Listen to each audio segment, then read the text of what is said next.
الحلويات اللي معانا عاملين ايه؟ يا رب كده تكونوا بخير. شايفين بقى الطعامة والحلاوة ولا الريحة بقى والجمال؟ يا سيدي يا سيدي، هنعمل النهاردة يا حبايبي البريوش بكريمة الباستري او كريمة الباتيسيرا زي ما اي حد بيسميها، في كل دولة لها اسم. المهم شايفين بقى جمالها؟ شايفين؟ يا سيدي يا سيدي، ايه رايكم بقى في الحلويات ده؟ وكل الكميه اللي انا عاملاها دي بكيلو دقيق واحد. شايفه بقى العظمه دي؟ اعملي بقى وابدعي وغيري وجددي بقى ايه، واقلبي ريحه الشارع وريحه الجيران وكل الناس تشم ريحتك. ريحتك الحلوه طبعا اللي زيك يا قمر. يلا بينا نشوف الطريقه. اول حاجه يا حبايبي نسمي الله، هنعمل اول حاجه كريمه الباستري. بيضه او بيضتين، تحط عليها رشه سكر. طبعا السكر انت حطي السكر زي ما انت بتحبي، مش بالمقدار طبعا. تمام، خلاص.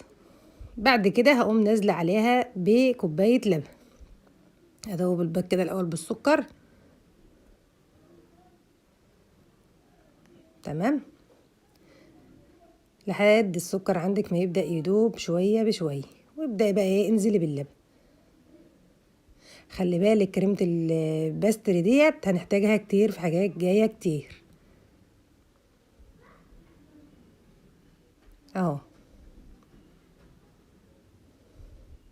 افضل بقى اقلب لحد ايه ما السكر عندي يدوب كويس خالص. وهنا معايا معلقتين كبار من النشا او 3 معالق،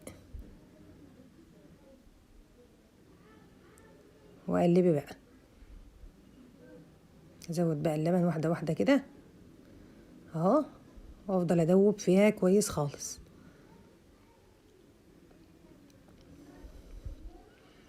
قلبي بقى، قلبي كده وابدعي بقى. خلاص كده اهو. بعد كده يا حبيبتي بتكون مجهزه فانيليا بودر، فانيليا سايله، المهم ايه اي فانيليا موجوده عندك، وتقوم ضيفاها عليها عشان زفرة البيض، وبتديها نكهه وطعم جميل جدا. خلاص كده، ناخد بقى الخليط دوت اللي معانا ونروح نحطه على النار. يلا بينا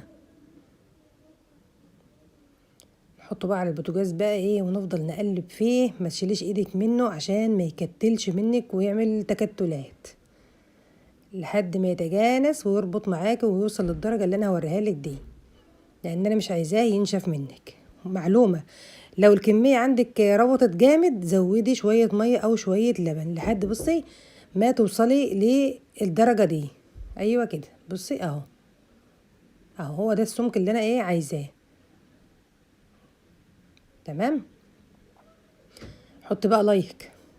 بعد كده قمت حطاه في طبق ومغطيه عليه باي غطا عندك، استرتش راب، اي حاجه، كيس، اي حاجه. هنا بقى يا حبيبي في بوله كبيره حطيت كوبايه من اللبن وعليها معلقه خميره فوريه، وهبدا اقلب فيهم. وهي طبعا ضفت السكر، تقريبا حطيت 4 معالق من السكر، مش كتير يعني على بالنسبه لمقدار الكيلو الدقيق. وهقلبهم.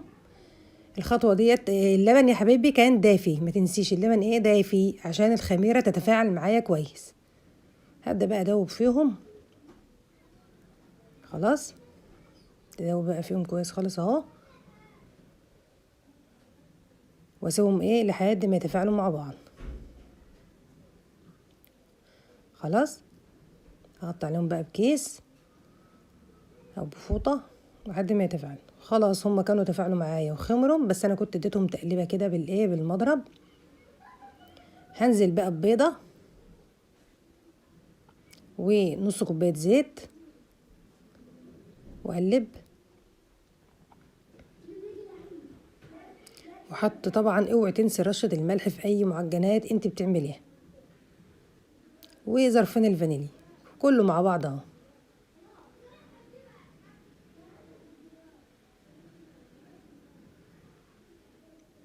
يلا بقى ايه اضربي بقى ايه وخليكي شطورة كده. اقعدي اضربي فيهم بقى ايه لحد ما ايه ما تجانسوا كويس خالص. بعد كده يا حبايبي عندي هنا كيلو من الدقيق المنخول اهو، هنزل واحده واحده واقلب على مهلك خالص. طبعا مقدار العجينه، الحليب اللي تحط على العجينه او الميه اللي انت هتحطها على العجينه المتوفر عندك، الدقيق بيختلف من دقيق للتاني. المهم عندك السمك اللي انا هقولك عليه هو ده المطلوب في العجينه دي عشان تطلع معاك عجينه قطنيه هشه وجميله جدا.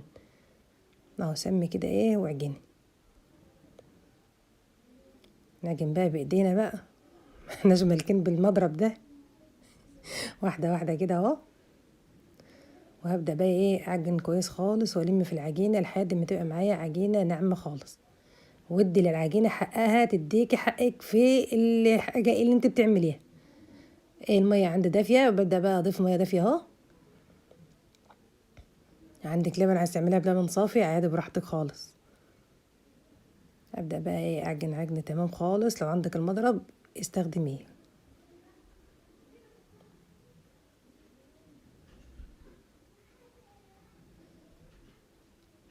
ده لمي بقى في العجينه وظبطي الدنيا معاك.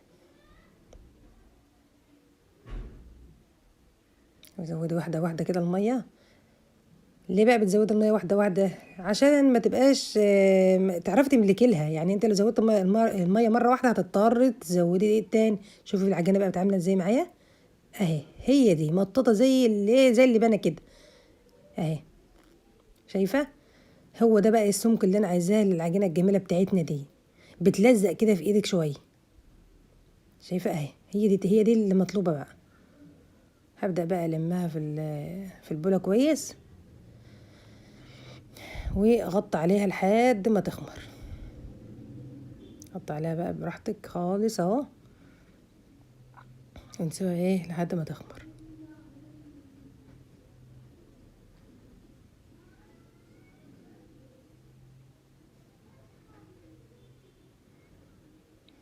زي الفل. خلاص كده. طبعا حطيها في مكان دافي عشان تخمر منك بسرعة، او سخني الفرن بتاعك واطفيه وحطها في قلبه هتلاقيها تخمر معاكي ما فيش 10 دقايق عشان في الجو الشتا ده. خلاص هي خمرت معايا اهي. شايفة اهي مظبوطة وزي الفل. تمام. يلا بينا بقى ايه نخبزها. انا طبعا اخدت قطعة من العجين على قد الصينية اللي انا بفرد فيها، وبدأت ان انا افرد في قلب الصينية على طول اهو. واحدة واحدة معاكي اهوت. وانا عامله لك زوم عشان تشوفي ايه بالظبط كل حاجة وكل التفاصيل بتاعت البريوش اللي احنا عاملينه النهاردة اهو. افردي بقى ايه وظبطها حلو خالص اهو.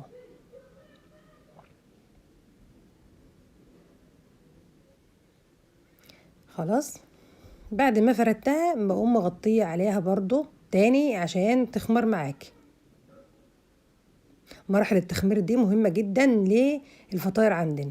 بعد ما خمرت عندي بصي بقى بتجيبي اي طبق فيه نقطة زيت عشان العجينة وانت بتعملي الرسمة بتاعتك او النقشة بتاعتك على العجينة ما تلزقش في ايدك وتعرفي تتحكمي فيها. شايفة؟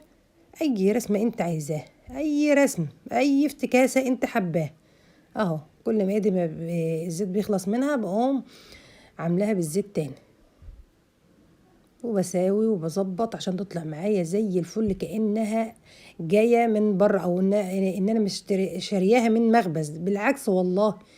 انت عارفة انت لو جربتها بالطريقة بتاعتي دي هتقولي ايه انت حلواني وخباز درجة اولى.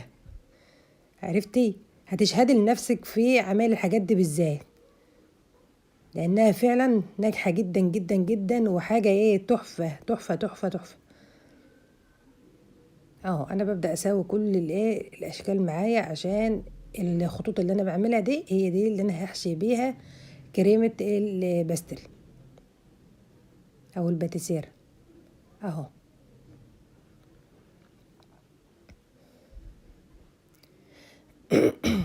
خلاص يا حبايبي.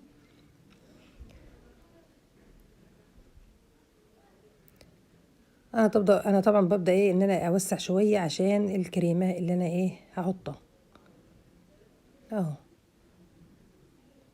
زي ما قلت لك اي نقشه انت حابه تعمليها اعمليها، هتطلع معاكي ناجحه ان شاء الله باي ايه شكل.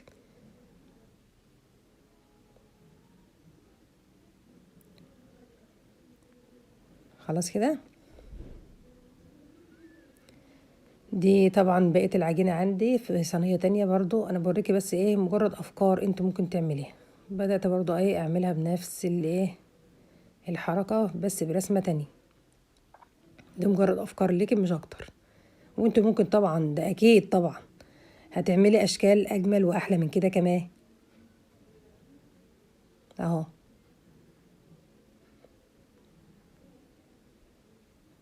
زي الفل يا ست الكل.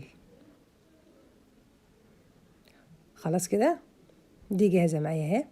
هنا بقى كريمة البستري اهيت، شوفي لازم تغطي عليها، اوعي تنسي تغطي عليها، لو ما غطيتيش عليها هتنشف منك وهتبقى عاملة زي المهلبية او زي الكاستر. وفي معلومة كمان يا حبايبي، لو انتوا هي طريقتها الأساسية بكريمة البستري، انت عايزة تبدله عندك كاستر أو عندك مهلبية اللي هي النشا واللبن الكريمة يعني العادية اللي احنا بنعملها، اعمليها بيها، بس الطريقة الأصلية بتاعتها بكريمة البستري اللي احنا عملناها دي. ببدأ بقى أقلب فيها تانية اهو لحد ما اخليها ايه كريمي معايا. تقلبي فيها حلو خالص اهو لحد ما تنعم تاني معاكي، لأنها بعد ما بترتاح بتحس ان ايه كتلت شوية كده. خلاص كده مظبوطة تمام. عندك بقى يا حبيبة قلبي قمع الحلواني او ما عندكيش، انا عندي قمع الحلواني بس انا حبيت ابسط لك الحكاية خالص. جبت كوباية وقمت حاطة فيها كيس عادة خالص وبدأت اعبي كريمة البستري اهو، شايفة؟ قعدت اعبيها فيها. طبعا هي محطوطة في الكوباية ليه؟ ما تقوليش ايه اقوم حاطة في الكيس على طول، هيعذبك وهيفضل يدلدق معاكي ومش هتعرفي تتحكمي فيه. انما لما بتحطي في الكوباية كده بتعرفي تتحكمي وما تدلدقيش وما تلبسيش الدنيا حواليك اهو. شوفي هتقومي بقى مطلعه الكيس وقلبها وتقومي ايه عامله بوس كده وقصاه بالمقص بس كده. ابدأي بقى ايه شكلي ايه الدوائر عندك اللي انت كنت عاملاها في العجينه او اي رسمه انت عاملاها. ابدأي بقى ايه حطي فيها، ما تقلقيش خالص، ولا بتتحمر ولا بتتحرق ولا بيجرى لها اي حاجه اه. شايفه؟ ولا قمع حلواني ولا تبهدلي نفسك، بكيس واشتغلي، ما تخليش حاجه توقفك لان انت تقدري ان شاء الله. تمام يا حبيبي. في بيضه بقى عندي هنا في بوله، انا كنت رباها كده كويس وحاطه عليها فانيليا طبعا، وهقوم دهنه الصينيه عندي او العجينه عندي. في حركه هنا بقى يا حبيبي لان انا كنت نسيتها، انت الافضل لكي ادهنيها قبل ما تحطي كريمه البستري عشان تعرفي تتحكمي فيها. بس تحاولي طبعا على قد ما تقدري ما تدخليش جوه الايه جوه العجينه تحت كريمه البستري عشان يعني زفرة البيض وكده اه. بالراحه خالص. البيض بديها لمعه لو ما انتش حابه لو انت ما بتحبيش تحط البيض هاتي اللبن وشويه سكر، معلقتين لبن وشويه سكر وقومي دهنه بها. ما عندكيش لبن، عندك قهوه سريعه الذوبان، برضو نفس الحكايه، معلقه قهوه شويه سكر شويه ميه وقلبهم مع بعض وقومي دهناها، بتطلع نفس النتيجه وزي الفل وزي القمر زيك يا حبيبتي يا ست الكل اهو. شايفه؟ بس هو في الغالب بتتعمل بالبيض لان البيض بيعطي لمعة كده وشكل كده ايه مميز شوية. انا عموما بجربها بكل الطرق يعني. خلاص دخلتها الفرن على درجة حرارة 180 على نار هادية، وطلعت معانا وبقت زي القمر زي ما انت شايفاها كده. زوقتها طبعا بقى بالفول السوداني وشرايح جوز الهند المبروشة الخشنة دي. شايفة الجمال؟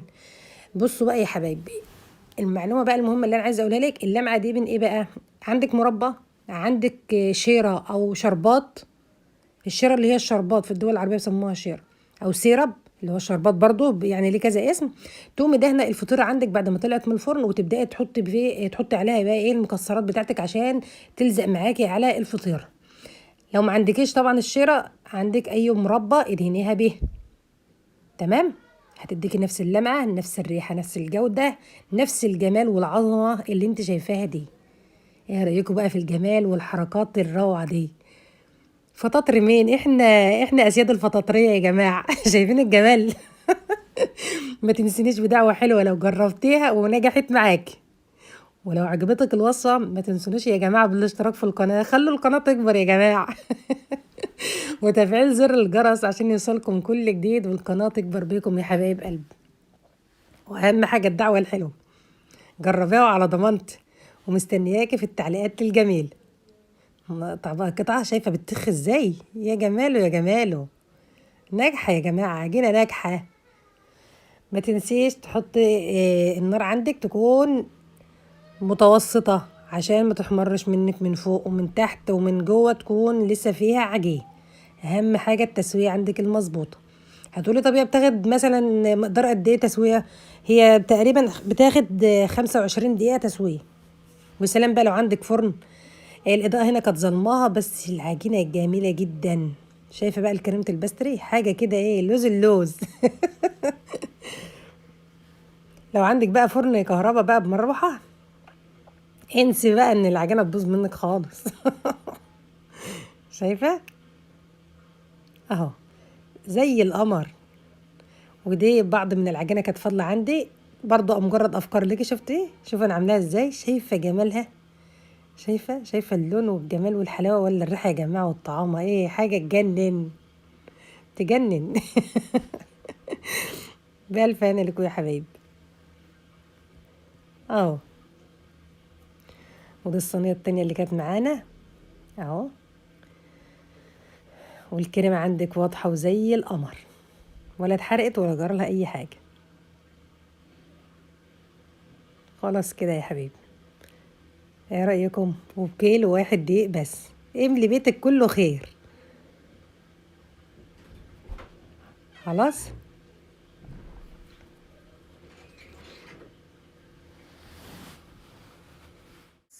عبارة عن تفاح ودقيق وبس. حاجة سهلة وبسيطة وسريعة. مش هتاخد منك دقايق معدودة وهتعجبكم خالص. شايفة جمالها؟ شايفة عاملة ازاي؟ مقرمشة وكانت تحفة.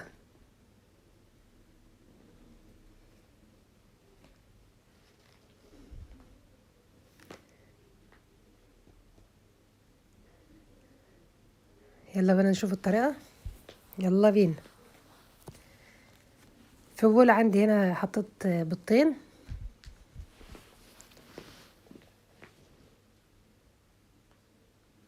تمام. وهضيف على البيضتين 3 معالق زيت كبار. وعندك رشة ملح وفانيليا.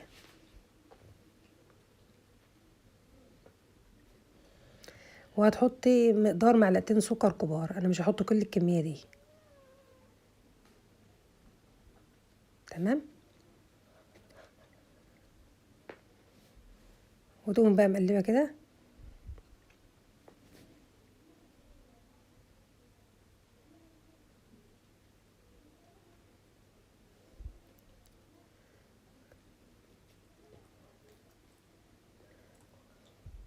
بعد كده يا حبايبي بقوم انا ضايفه. بصوا، هو هنا انا معايا مج اللبن بس انا مضفتوش كله. العجينه دي كلها ما اخدتش مني الا نص الكاسه بس. يعني 100 مللي 100 مللي عفوا لبن. لو ما عندكيش لبن حابه تعملها بالميه عادي. انا بقى مجهزه هنا كاستين دقيق. الكوبايه تقريبا 220 مللي. هقوم نازله بقى على البيض واللبن اهو. وابدا بقى ايه ان انا اعجنها. هقلب الخلاط كده كويس الاول، وبعد كده اعجنها ايه بايديا.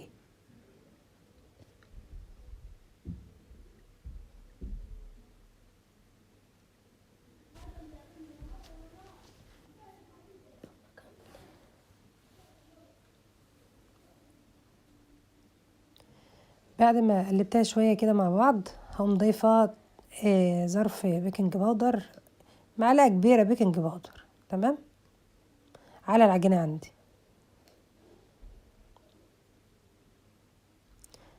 نسمي الله بقى كده ونبدأ نعجن بإيدينا. لو عندك عجان وحابة تعملي بيه اعملي، مفيش أي مشاكل خالص. هبدأ بقى ألم في العجينة كويس خالص لحد ما الدقيق ده يختفي خالص، والعجينة عندك تكون عجينة لينة كده وناعمة وجميلة كده، اللي هي العجينة المظبوطة، لا هي طرية ولا هي جامدة، تمام.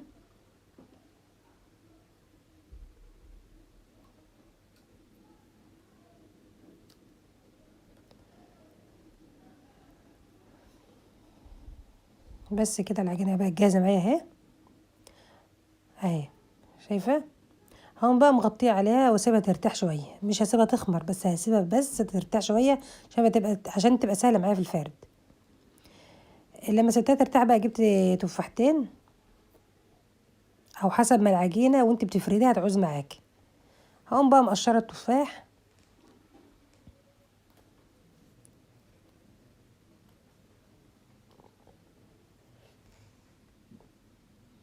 انا بحبش اقشر التفاح بالسكينة، بحس ان السكينة بتقوم واكلة منه كتير.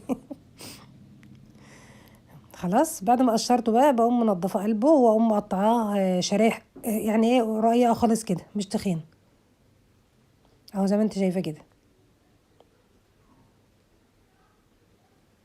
خلاص نشوف بقى العجينة. خلاص العجينة ارتاحت اهي. هقوم بقى حاطة على البلانشة رشة دقيق ونطلع العجينة.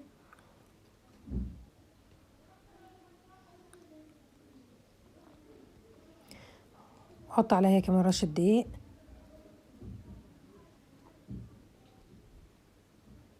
وابدأ بقى افردها.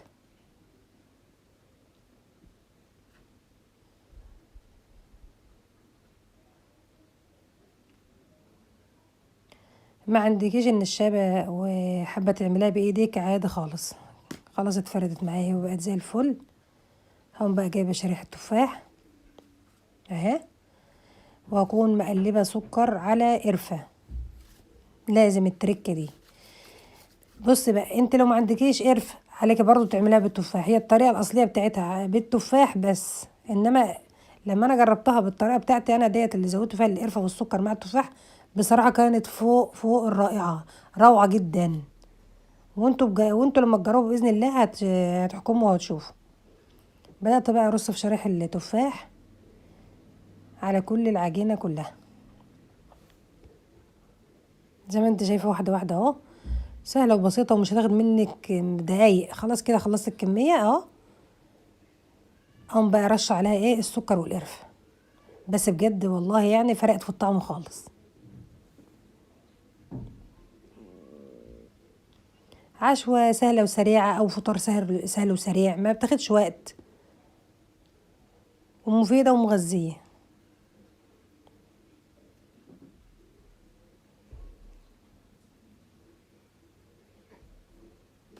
شم ريحة القرفة. ريحتها طالعة.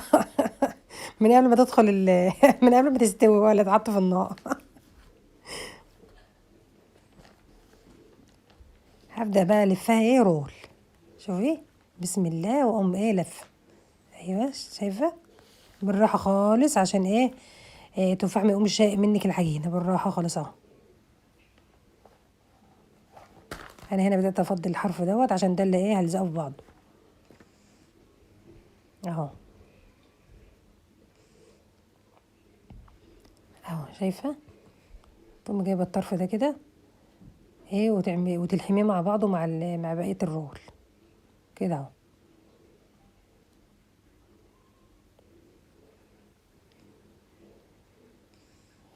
بس كده، اقوم عادلاه بقى واقوم مقطعاه شرايح كده.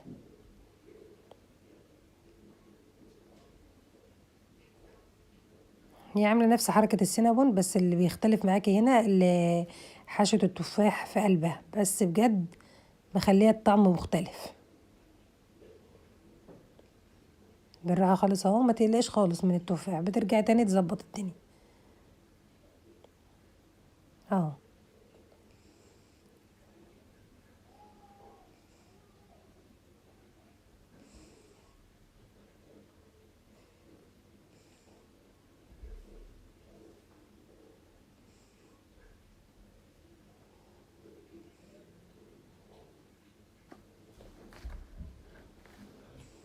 شايفه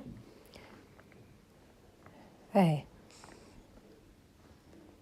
تحفه فنيه من قبل ما تستوي. اهي ظبطي بقى كده، ايه رايك؟ شايفه؟ ما تخافيش خالص، انت تقدري، انت شاطره وتقدري تعملي كل حاجه، مفيش حاجه اسمها مستحيل. اهو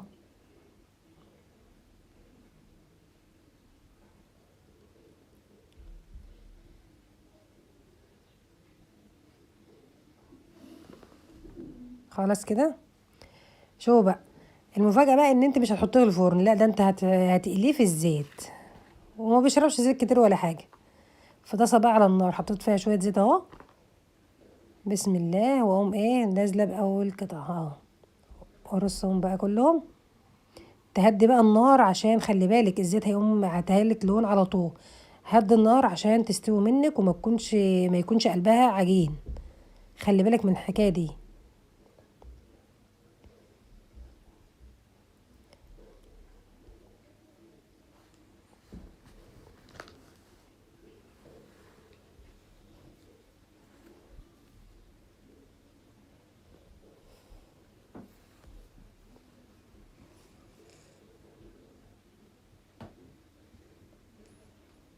بعد ما سبتها شويه اهو، اقوم بقى ايه ابدا اقلبها على الجنب التاني برضو، واكون مهديه النار عشان زي ما قلت لك تطلع معاكي مقرمشه ومستويه من جوه. شايفه لونها وجمالها؟ تحفه تحفه بجد، والله طعمها يا جماعه بجد روعه روعه. نخلص بقى كل الكميه ونشوف هنقدمها ازاي. خلاص انا اهو، انا بطلعها من الزيت بعد ما استوت اهي. شايفه لونها كانها ورده. ورده محشيه تفاح. وخلصت معانا الوصفه، ايه رايكم في جمالها؟ بجد يا جماعه، ويعني مش عارفه اقول لكم ايه، جمالها فوق الوصف. يلا قوموا بقى تشمروا كده في البرد اللي احنا فيه دوت ايه، ومش هتاخد منك 10 دقايق، والله ما اخدتش.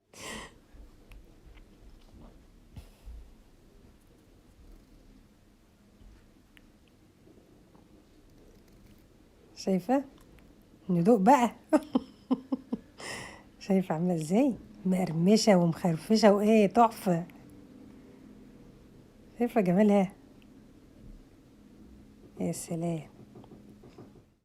وكوبايه دقيق وكوبايه نشا وكوبايتين ميه. يلا بينا نشوف هنعمل ايه. اول حاجه هنا يا حبايبي، في طاسه على النار فيها شويه زيت، نزلت بالبصل عشان تاخد بس كده تشويحه خفيفه، بس كده. بعد كده قمت نازله عليها بالطماطم والبطاطس القطع اهي، والجزر والطماطم، وتقوم مقلباهم بقى تقليبه كده كويسه. وقمت نازله عليهم بايه، بفصين الثوم المهروسين، تمام كده. هنرجع بقى هنا نضيف قرنين فلفل، انا بحب الفلفل الحراق، انت بقى براحتك، فلفل الوان فلفل اخضر بس براحتك. انا حطيت هنا في شطه حمراء وشطه خضراء. بعد كده نزلت بالتوابل اهي، الكمون والفلفل الاسود والملح، وقلبتهم تقليبه كويسه. وبعد كده هحط عليه هنا بقى يا حبايبي، هنقوم نازلين بكوبايه الدقيق، وعليها كوبايه النشا، وعليها كوبايه النشا اهي. وبعد كده هنزل بالميه، بس مش هستعمل كل الميه طبعا، كل دقيق بيختلف من دقيق للتاني، يعني انت ممكن الدقيق عندك يعوز ميه كوبايتين، انا هنا الدقيق محتاجش مني الا كوبايه ونص ميه بس. بس كده. هتقلبهم بقى تقليبه حلوه خالص، عشان الدقيق ما يكونش مكتل معاكي، ويكون سلس خالص كده معاكي. الدقيق هنا ما يكونش عجين، هو بيكون يابس خالص، يعني صوص زي الصوص كده. هتشوفوه معايا الوقت هيبقى عامل ازاي، لان ده اللي هعمل منه العجينه اللي هحط فيها الخضار. تقلبي تقليبه كويس خالص. وبعد كده ضفت اهوت معلقه الملح، شويه ملح يعني صغيرين، مش شرط تحدقيها قوي يعني، لان الخضار عندنا في قلبه ملح. شوفي يا حبيبي انا كده اهو قلبت اهو، هي هتبقى كده، بس هي هنا كانت محتاجه مني ان انا اضربها كمان بالمضرب لحد ما بقت ناعمه خالص اهي زي ما انت شايفاها. هنا بقى خدت كبشتين في قلب بوله هنحتاجهم بعدين. هنبدا بقى نجهز العيش. بتجيبي طاسه سخنه اهي على النار مفيش فيها اي حاجه، وتقوم جايبه الفرشه كده ودهنه بالراحه بالسائل اللي هي الدقيق والنشا. انتوا ممكن تستبدلي الحركه دي بورق الجلاش، برضو سهل معاك وهيبقى جميل جدا، بس دي الطريقه الاصليه لعمايل صوابع الخضار المقليه، ان انت تعملي العجينه دي. حابه انت تبدليها بجلاش تمام خالص. هنا كده بعد ما فردت اهو بالفرشه بسيبها لحد ما تنشف، وبعد كده جبت سباتيولا وقعدت احرك فيها بالراحه خالص اهي كده. لازم تكون رقيق معاكي، لو تخينه هتتكسر ومش هتعرفي تلفيه اهي. شايفه صوابعي باينه من وراها اهي كده مظبوطه قوي. هعمل كمان واحده بتتسال اهو، وقمت دهنه ايه بالفرشه. طبعا النار معاكي هاديه عشان ايه ما تبقاش حته ناشفه وحته طريه. ايوه كده تمام كده، سهله وبسيطه خالص. ولو انت عايزه تكبري دماغك وتعملي ورق جلاش زي ما قلت لك اعملي، هي ماشيه بالطريقتين بس دي الطريقه الاصليه بتاعتها، والولاد بيحبوها جدا جدا، وهتشوفوها عامله ازاي ان شاء الله هتعجبكم. بس كده هتنشف، حركها بالاسباتيولا اهي.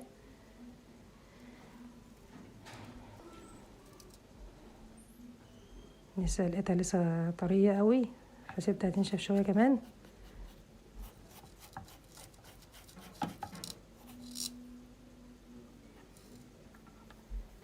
بس كده خلاص خلصت معانا اهي زي ما انت شايفه كده،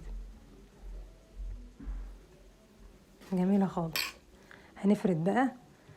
ادي الخبز اللي انا عاملاه قدامكم، بحط فيه الخضار، الجزر، البطاطس، البصل، الطماطم، الخلطه الجميله المشكله ديت عشان ولادك ياكلوا الخضار. زي ما انتوا عارفين الاطفال ما يحبوش الخضار، فاعمليه بطريقه جديده هتلاقي ولادك يحبوه، خصوصا انها هتكون مقرمشه وطعمها جميل جدا جدا جدا.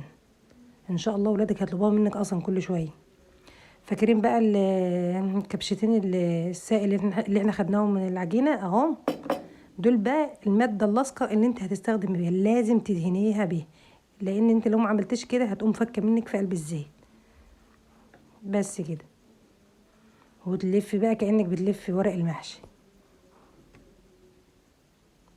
اهي، تلفيها رولة اهي. عايز تعملها مربعات براحتك حسب حسب الخبزية ما انت عاملاها او حسب حجمها. انا كنت عاملاها صغيرة. هعمل كمان واحدة كمان قدامكم اهي.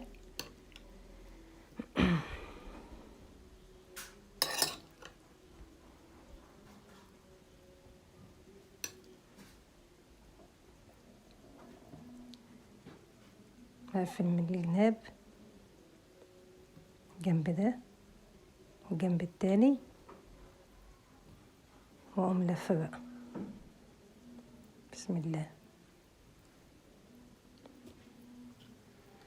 صلوا على النبي يا جماعه عليه الصلاه والسلام. تقومي لازقه بقى بس كده، والف وخلاص بقى. وانا هكمل الباقي ونشوف بعد كده هنعمل ايه عشان ما اطولش عليكم الفيديو. تمام كده،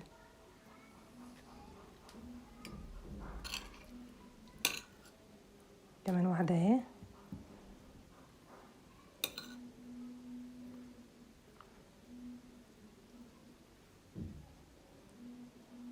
من الجناب وتلفي وتلزقي، سهله خالص مفيش فيها اي حاجه. كل ده عشان خاطر حبايبنا الحلوين اللي ما بياكلوش الخضار.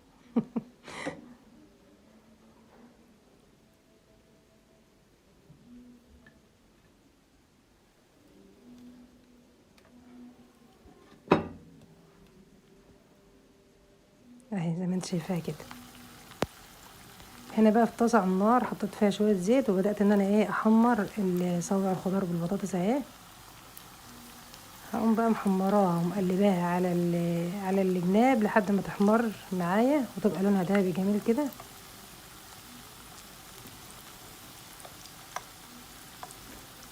اخلص كل الكميه ونشوف بقى هنقدمها ازاي. كده يا حبايبي بقى جاهزه معانا اهي. انا طبعا حطيت عليها كاتشب، الكاتشب بخليها بديها طعمها جدا، طعمها حلو قوي، مقرمشه وجميله جدا جدا جدا. يا رب تعجبكم، ويا ريت لو الوصفه دي عجبتكم يا جماعه ما تنسوناش بدعمكم لينا باللايك والاشتراك في القناه وتفعيل الملحه. بحشوه جميله جدا وبتفنيش وطعم روعه روعه روعه، هتأدمنوها. شايفين الجمال ولا الريحه يا جماعه ولا الطعامه؟ بصوا فعلا حاجه خيال، ولما تجربيها هتعرفي صدق كلامي دوت. شايفين بقى الجمال بقى والالوان والحركات ولا الطعام؟ يلا بينا بقى نشوف الطريقه هنعمل ايه. عندي هنا يا حبايبي تقريبا 500 جرام من الدقيق اللي هو نص كيلو.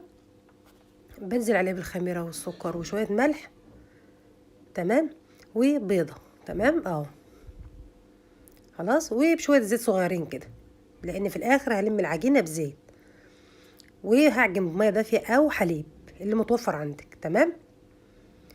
هبدأ بقى ان انا الم في العجينه كويس خالص اهوت. وزي ما انتوا عارفين الدقيق ماليش مقدار في الميه، انا المستوى العجينه عندك اللي انا هوريهولك بس، انما الدقيق بيختلف من مكان لمكان في كميه المواد السائله اللي بتحط ليه، سواء لبن او ميه، تمام. بعد كده حطيت معلقتين كبار من الخل، لان الخل عندي بستخدمه ماده رافعه هايله جدا مع الخميره. وابدا بقى اعجن كويس، وبزود، شايفه، بزود الميه عندي واحده واحده اهو، او الحليب. وكل ما عديت للعجين حقه في العجن بيديك نتيجه هايله جدا في مستوى العجينه وفي جمالها اهو. شايفه بلم فيها بقى بالراحه وبعجنها عجن تمام. شوفي اهو. ولو عندك عجان يبقى ريحت نفسك واعمليها، ما عندكش زي حالاتي اشتغلي يا ست الكل. اهو شايفه، اهو شايفه مستوى العجينه بقى، هو ده اللي انا عايزاه. بتلزق معاكي حاجه بسيطه خالص اهو. عامه هي كده كده ان شاء الله هتطلع معاكي ناجحه بكل الطرق. خلاص خلصتها عجن، بقى اغطي عليها واسيبها تخمر، تمام اهو. يلا بقى نشوف الحشوه بتاعتها، يلا بينا. الحشوه عندي يا حبيبي هنا ربع كيلو لحمه اهو، بسيطه الحكايه، بسيطه خالص معاكي عليها بصله مفرومه، وعليها معلقه فلفل مهروس، وفصين توم مهروسين برضو، والبصله انا بشراها ناعم، تمام. عندي هنا التوابل بقى بتاعتي، شويه توم باودر، ملح، كمون، فلفل اسود، بهارات لحمه، بصل باودر، والبابريكا اهو. خلاص هقوم حاطه بقى كل البهارات عندي اهوت على اللحمه، واقوم مقلباها اهو، واحط عليها شويه اللي هو الكزبره او البقدونس المفرومين الاول، تمام اهو. وابدا بقى ان انا اعجن فيها كويس، قلبي بقى وظبطي الدنيا معاكي. دي طبعا الوصفه دي تنفع ان شاء الله في رمضان ان انتوا تتسحروا بيها، او تنفع عشاء يعني. بصي هي سالكه معاكي في كل حاجه، لان اكيد في رمضان بيجي لنا وقت وبنمل، بنبقى محتارين مش عارفين نعمل ايه في رمضان، او في نعمل ايه على السحور. فدي فعلا بجد بجد مشبعه، مفيده، مغذيه، جميله جدا جدا. انا بدات اعجنها كويس خالص اهوت، عشان الخليط كله يبقى كويس معايا ومتزج مع بعضه. خلاص بعد كده بقى هحط عليها بقى. شوفي بقى يا قمر، احط هحط شويه زيت صغيرين، معلقتين زيت كده صغيرين، وهعجن تاني اهو.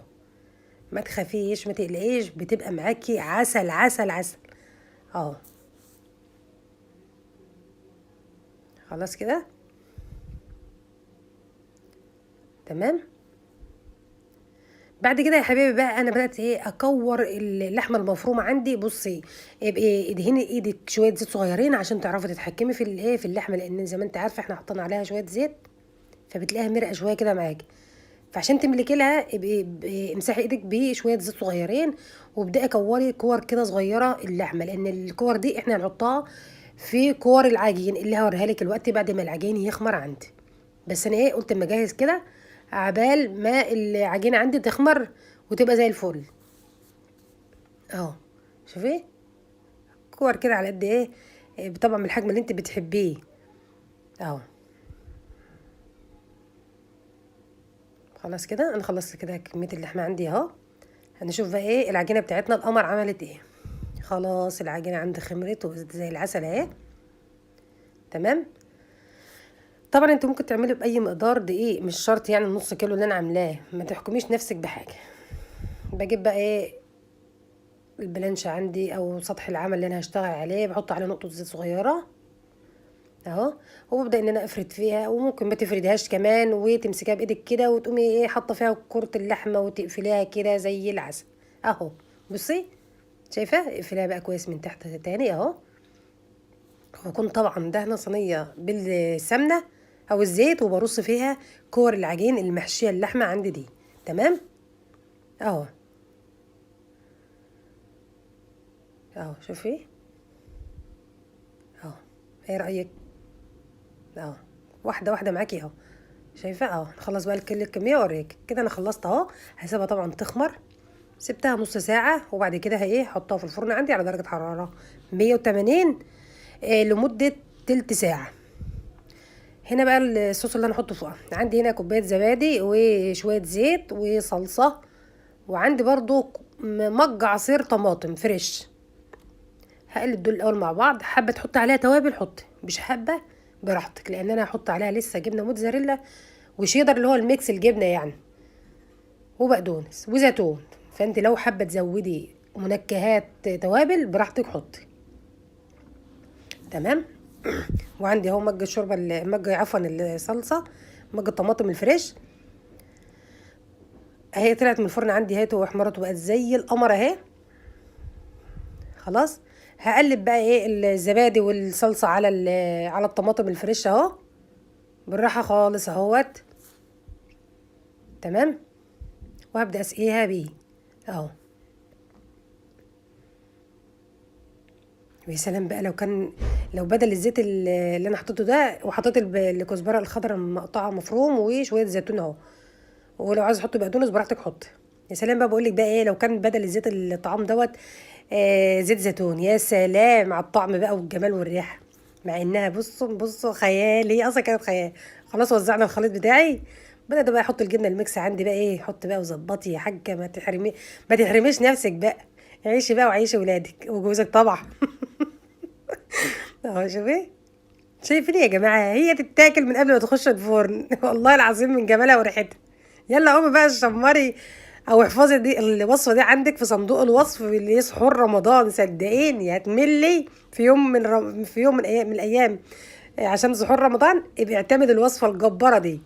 شايفين بقى الجمال والطعامه.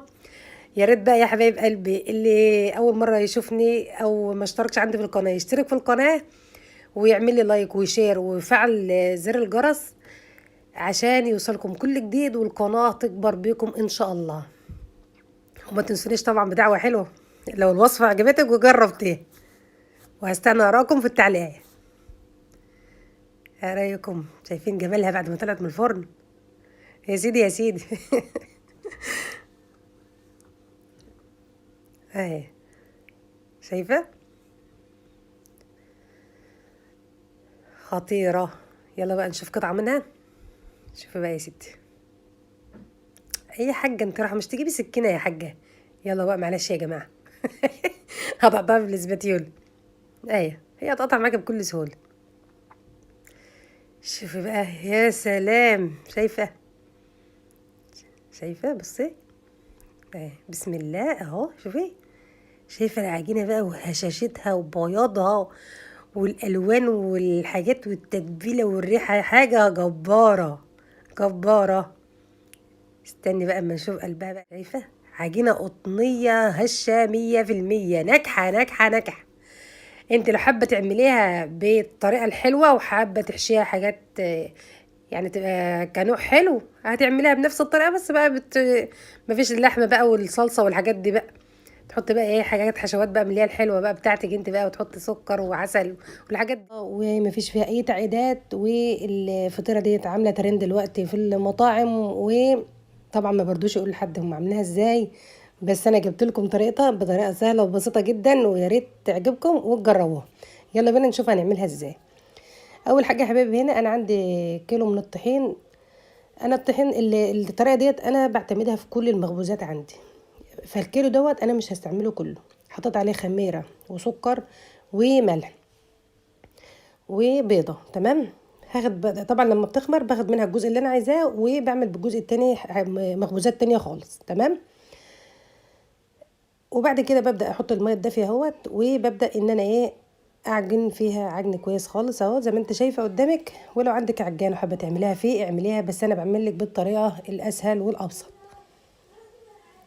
عشان اللي ما عندوش عجان زيي يعمل عادي اهوت، وكل حاجه بتتحل مفيش فيها اي مشاكل. تمام. طبعا اي عجينه بتخدميها بتلاقيها، ما خدمتهاش كويس بتلاقيها مش مظبوطه معاكي. خلاص. انا طبعا حطيت معلقه خل، انا بحب احط معلقه الخل بتديني ماده رافعه مع الخميره كمان حلوه جدا، وبتخلي لي اي مخبوزات عندي هشه وزي الاسفنج. ببدا بقى اعجن فيها عجن كويس خالص اهوت لحد ما تنعم معايا وتبقى زي الملبن. هوريها لك اهو. طبعا زي ما قلت لكم قبل كده الدقيق ماليش معيار في الميه. اي دقيق، في دقيق ممكن يحتاج ميه كتير وممكن ما يحتاجش ميه كتير، ولو حابه طبعا تبدلي الحليب الميه عفوا بحليب بدليها براحتك خالص. كده العجينه عندي بقت جاهزه اهيت. خلاص. هغطي عليها بقى واسيبها لحد ما تخمر. نجهز بقى الحشوه بتاعتنا. الحشوه بتاعتي عباره عن بصل وفلفل الوان. تمام. وربع كيلو لحمه مفرومه او قطعه لحمه مفرومه، وحطيت على اللحمه المفرومه هنا معلقتين من الطحين او الدقيق، وفرمت طبعا البصل والفلفل الالوان في الكبه، وقمت نازله عليهم، وحطيت البهارات بابريكا وكمون وكزبره وفلفل اسود وملح. تمام. وبصل بودر وتوم بودر رشط خفيفه كده، قمت بقلبهم مع الحشوه الجميله دي. هبدا بقى ان انا اعجنها عجنه كويسه خالص اهي، عشان كل المكونات تختلط مع بعضها كويس خالص. بس كده نشوف بقى العجينه بتاعتنا بقت عامله ازاي. خلاص العجينه معايا خمرت اهيت اهي، وبقت زي الفل. هاخد بقى منها القطعه اللي انا هعمل بها الفطيره ديت. بصوا انا بقى بقوم مكوره العجين عندي. اول كوره بخليها كبيره شويه، تاني كوره وسط، او اتنين قد بعض، واحده كبيره واتنين قد بعض، او واحده كبيره وتلاته قد بعض زي ما تحب. هي عباره عن طبقات من العجين والحشوه اللي احنا عملناه. بعدين بس البتاع ديت اسمها سطح العمل عندك بتدهني بس شويه زيت، وتبداي تفردي فيها كانك بتفردي في الفطير ببساطه خالص، ما تقلقش خالص اهي على قد ما تقدرش. هي كده كده بتنجح معاك وتبقى زي العسل اهي. تمام. ببدا ان افرد فيها كويس اهو على قد ما اقدر. طبعا هي كانت بتلم معايا لان هي المفروض كانت تستريح شويه، بس انا ما ريحتهاش ولا حاجه، وطلعت معايا برضو زي الفل. انت حابه تقرصي او تكوري العجين وتسيبيه يستريح شويه اعمليه. طبعا الفطيره ديت انا عاملاها النهارده للسحور، وعايزاكي تجربها للسحور، يعني التغيير لروتين السحور اللي هو كل يوم محتاره تعملي ففطيره كل واحد بياخد له قطعه مشبعه مغذيه، فبتخليكي يعني دماغك رايقه، وفي نفس الوقت جميله جدا كتغيير، يعني كنوع تغيير. وممكن طبعا تعمليها فطار مفيش فيها اي مشاكل طبعا كتغيير، مش كل يوم فراخ لحمه سمك كده يعني. خلاص خلصت الطبق الاولاني وحطيت فيها الحشوه، وعملت الطبقه التانية وحطيت عليها الحشوه اهو زي ما انت شايفه قدامك اهو، واحده واحده. تمام. خلاص كده الثلاث طبقات عندي، ببدا ان انا افردهم برضو بالراحه. وطبعا ما تنسيش في طبقه كبيره، عشان هي دي اللي هلم فيها الطبقات التانية. واخر طبقه حطيت عليها اهوت اللحمه المفرومه، بقت اللحمه اللي عندي بالخلطه اهو. هبدا بقى المها كده زي البقجه او زي ما انتوا بتسموها عندكم اهو. تمام. وقمت قلبها على ورقه زبده وصاجه. تمام. وهبدا بقى نفرد فيها بس براحه كده خالص اهو. تمام. وبقوم جايبه السكينه بتاعتي ومقسماها كده زي ما انت شايفه قبل ما تخش الفرن، لان في حاجه تانية تركه تانية هعملها لك اهي. خلاص كده. بعد كده بقوم جايبه ايه، عندي خليط من الجبنه الموتزاريلا والشيدر، واقوم حاشيه الايه الشقوق ديت بيها كده.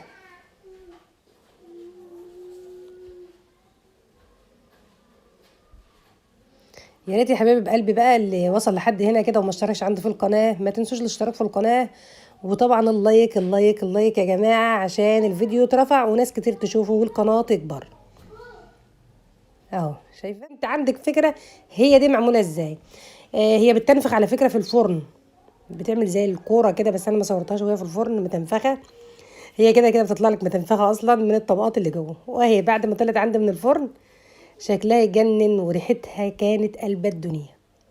حطيت عليها شرايح من الزيتون الاسود، طبعا كل الحاجات دي اختياري. تمام. اهي مقرمشه ومستويه وما بتاخدش وقت كتير. زي ما قلت لك اعجني العجينه وسيبها عندك في الفريزر، هاتي منها واعملي في اي وقت. العجينه اللي هي عجينه العشر دقايق ديت سهله جدا، ما فيش فيها اي حاجه. اهي انا بعملها وبعينها بعين العجينه عندي في التلاجة او في عفوا في الفريزر، واسحب منها قبل ما اكون بعمل حاجه وايه، واقوم ايه مستخدماها في اي حاجه انا عايزاها. مش شرط ان انا كل يوم اعجن او كل يوم ويوم اعجن، بتبقى جاهزه عندي ومكيساها وخلاص. ودي القطعه عندي اهي منها، شوفي طبقات وجميله وطعمها يجنن ومشبعه في نفس الوقت ومغذيه. شايفه اللحمه ومستويه وزي الفل، والطبقات من جواها مستويه وزي الفل. طبعا بتحطها في الفرن على درجه حراره 180 وتهدي لها النار. واشوفكم في وصفه جديده صاحبي اجمعين. ازيكم يا حبيبي، عامل ايه؟ هنعمل النهارده ان شاء الله ببواقي الفراخ اللي بتكون بايته عندك. فطيره جميله جدا جدا. انا لما عملتها انا سميتها فطيره الشاورما، بطريقه اقتصاديه وجميله جدا جدا، وهي سهله جدا جدا، مفيش فيها اي صعوبه خالص. ولا اي حاجه صعبه عليك، وكل مكوناتها موجوده عندك في البيت، وهتعرفي تعملها ان شاء الله باسهل طريقه زي ما انا هعلمها لك كده ان شاء الله. ويا ريت لو اول مره تشوفيني وما اشتركتش عندي في القناه، يا ريت تنوريني بالاشتراك في القناه، وما تنسيش اللايك والشير وتفعيل زر الجرس عشان يوصلك كل جديد والقناه تكبر بكم ان شاء الله. شايفين جميله جدا جدا، وولادك هيحبوها جدا جدا جدا. ودي برضو فكره جميله جدا من افكار ممكن تعمليها وتقطعها قطع وتبقي تحطيها في اللانش بوكس لولادك. حلوه جدا جدا وسهله جدا. تعالي يلا بينا نشوف هنعملها ازاي. اول حاجه كده بتسمي الله وتصلي على رسول الله عليه الصلاه والسلام ونبدا نشتغل. ده معايا نص كيلو من الدقيق، حطيت عليه ظرف من الخميره اللي هو معلقه كبيره من الخميره الفوري، وظرفين فانيليا. تمام.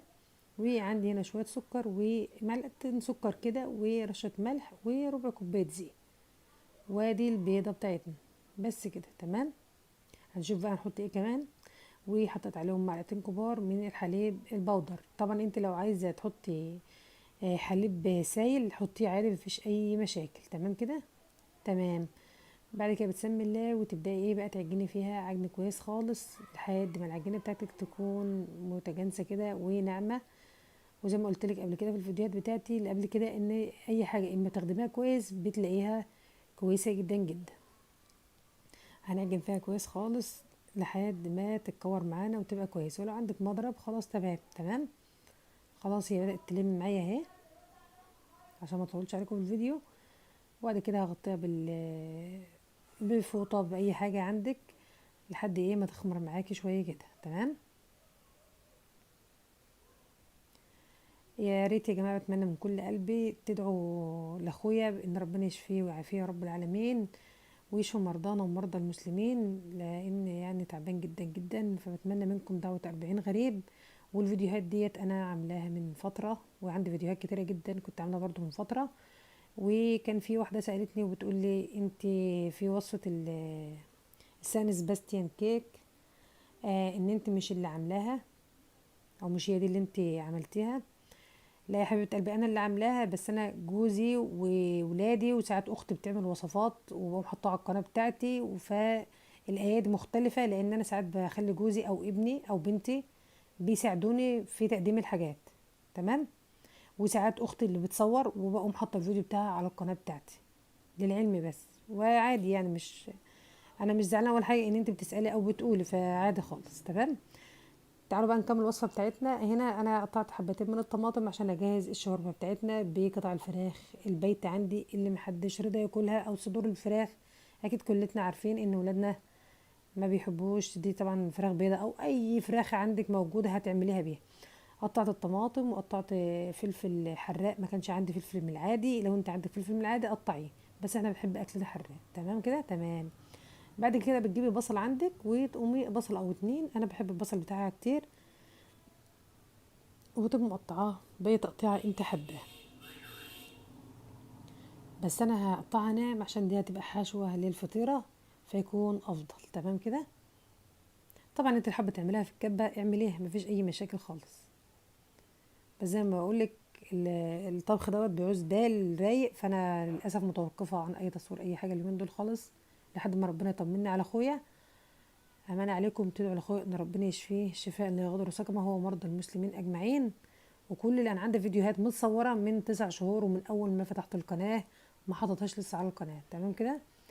ادي الفراخ اهيت عندي مستويه، وكانت فراخ عاديه خالص. تمام. قمت مقطعه كده كده زي ما انت شايفاها، وشايله منها العظم عشان ديت اللي ايه هعملها الحشو. تمام كده. اه. بتقوم مقطعاها كده صغيره.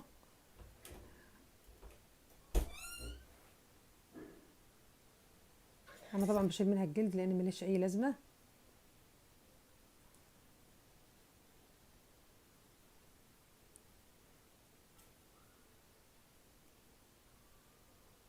اه. خلاص انا كده خلصت. بجيب طاسه عندي وبقوم حاطه فيها معلقتين 3 كده من الزيت، حاجه بسيطه خالص اهو. واول حاجه فيها اول حاجه اقوم مشوحه فيها البصله اللي انا فرماها ناعم اهي. هديها تشويحه بس كده لحد ما تبدا تدبل معايا، مش هحمرها ولا اي حاجه. وبعد كده هجيب فصين توم مهروسين هقوم حطاه عليها. اه انا بحط على الفلفل على التوم فلفل، يعني انت لو حطيت توم عادي يعني مش شرط زي ما انا حاطه الفلفل عليه يعني. ده اللي كان موجود عندي ساعتها. وبعد كده نزلت بالفراخ بتاعتي اللي احنا قطعناها سوا. تمام كده تمام. بعد كده بقوم ضايفه الطماطم والفلفل بتاعي. عندك بقى البهارات بتاعتك، يعني طبعا الطبق اتهز مني فكله اتلخبط في بعضه. عندك بابريكا، وعندك بهارات فراخ، وعندك الفلفل الاسمر والكمون ورشه الكزبره. وهضيف تاني اهم حاجه خلطه مش فاكره اسمها خلطه ماجي ولا ايه، المهم هي خلطه كده بتيجي من عند من اي سوبر، خلطه الشاورما. بحط بس منها معلقه بتفرق في الطعم جدا جدا. طيب لو انت ما عندكيش امكانيه ان انت تعملي تجيب مثلا، لو ان هي الكيس اصلا ب5 جنيه يعني مش فلوس يعني، هتحط لي بصل بودر وتوم بودر بس، وتطلع نفس النتيجه. خلاص الخميره اللي عفوا العجينه بتاعتنا جهزت اهي. الرقبه بتاعتي طبعا انا غسلاها ومنضفاها كويس جدا. خلاص انا خدت القطعه بتاعتي لان النص كيلو دقيق دوت عمل لي فطرتين كبار. تمام. ببدا بس ان انا ايه افرد فيها كده لحد ما اوريك السمك بتاعها. السمك بتاعها بيكون اقل من النص سنتي، يعني رقاها على قد ما تقدري عادي مفيش اي مشاكل خالص، بس مش ترقاها قوي. تمام. لان الفطاير ديت لما بتكون سمكها اضخم بيكون طعمها احلى واحلى. تمام كده. وفكرتها جميله جدا جدا للمدارس. إيه لما تحطي لاولادك، طبعا المدارس بتكون في البرد، فعادي ما بيجرالش اي حاجه خالص لما بتكوني حاطاها لاولادك في اللانش بوكس بتاعهم. لكل طفل قطعتين كده ولا حاجه مع حبات فاكهه او كده، بتبقى زي الفل. مفيده جدا مشبعه جدا جدا، لانها زي ما انت شايفه كده. حتى العجينه انت خدماها، حاطه فيها البيض، حاطه فيها اللبن، ومظبطاها، وكلها عمرك ما تعرف اللي انت بتشتري من بره مش هيكون بنفس جوده اللي انت بتعمليه. والاهم من كده سهله جدا جدا، ما اخدتش مني وقت خالص. تمام. انا طبعا لازم تخليها مدوره عشان تطلع معاكي بالشكل اللي انت شفتيه في اول الفيديو. تمام كده. خلاص اهو انا بحاول اسويها على قد ما اقدر. وبعد كده جبت السكينه بتاعتي عادي خالص اهو. طبعا انت لو عندك القطاعه بتاعت البيتزا حابه تقطعي بها يكون اسهل، انا ما عنديش فقطعتها بالسكينه، ما فيش حاجه هتغلب عليكي. تمام كده. بتبداي تقطعيها مثلثات كده كانك بتقطعي مثلثات اسمه ايه، نسيت اسمه، سويس رول. والله نسيت اسمه. مش السويس رول، عفوا. نسيت اسمه، ما علينا. المهم بتقطعيها كده مثلثات كده زي ما انت ايه شايفاه. تمام. اهو. بحاول طبعا ايه اقطعها كلها اجزاء قد بعضها. اهي. تعملها بقى عشاء، تعملها غدا، براحتك خالص. كله بيمشي معاك وبيكون زي الفل. انا كنت عاملاها لاولادي غدا والله، وكانت زي العسل.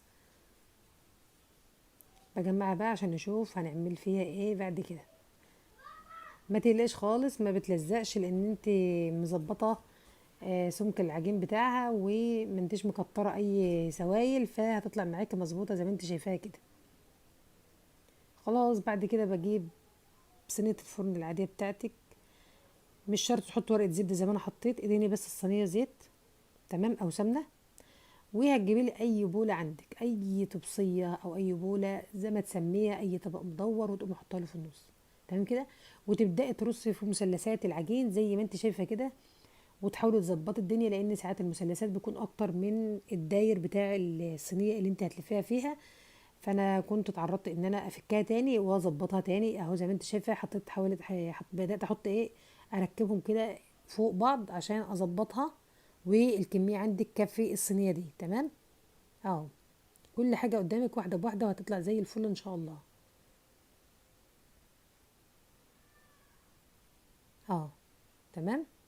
طبعا هي مش هتخش الفرن بالبوله دي، هنشيلها. تمام. بس عشان تعرفي تتحكمي فيها، لان احنا هنحط الحشوه دلوقتي على المثلثات العجين دي. اهو شايفه، بدات اشيل واظبط عشان اخلص كل مثلثات العجين اللي انا عاملاها. تمام كده.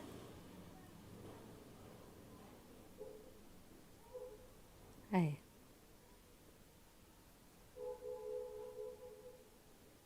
خلاص كانت الشاورما بتاعتي كانت جهزت. ببدا بقى ايه احطها كده داير ما يدور حوالين البوله بتاعتي. اهو. على مالك كده وبالراحه. واهم حاجه سمي الله على كل حاجه في ايديكي، كل حاجه بتبقى معاكي زي الفل ان شاء الله يعني. واهم حاجه بقى ما تنسيش الاشتراك في القناه واللايك والشير وتفعيل زر الجرس لو وصلت معايا لحد هنا. واقول لك ايه، ما تنسيش اللايك.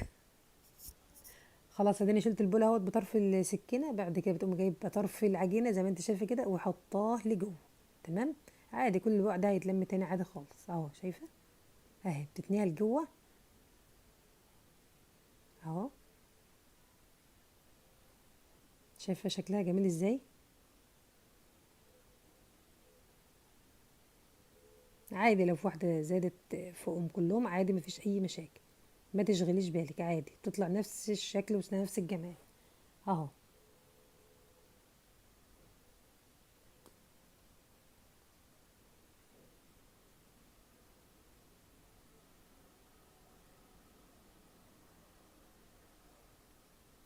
ظبطي بقى وساوي. اهو. واحده واحده معاكي اهوت، وخطوه بخطوه. تمام كده. تمام. بعد كده بتجيبي ايه بقى يا ست الكل؟ حابه تجيبي حليب بس على سكر وتدهني بيها. تمام. مش حابه تحطي سكر كمان، ما تحطيش ما تحطيش.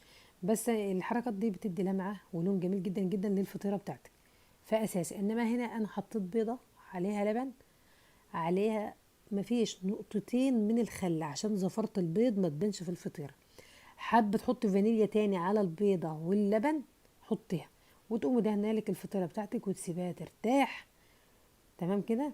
وبعد كده تكوني حطاها لي في الفرن. انا حطيتها في الفرن البلدي العادي خالص، ما حطيتهاش في فرن الكهرباء لانه بيتاخر عندي في التسويه.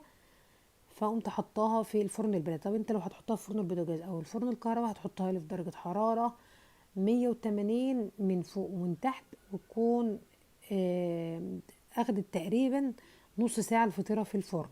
تمام كده. لما تكون نار عشان تخلي بالك برضو انها ما تكونش معجنه منك، وتكون مستويه وتكون هشه زي ما انت هتشوفيها كده في اخر الفيديو. تمام كده. تمام. انا طبعا هنا جبت بذور السمسم. ولو عندك حبه البركه وحابه تحطيها حطيها. انا حطيت على الفطيره الاولانيه بذور السمسم، والفطيره التانية حطيت عليها حبه البركه وبرده بذور السمسم. تمام كده اهو. شايفه شكلها جميل جدا من قبل ما تدخل الفرن.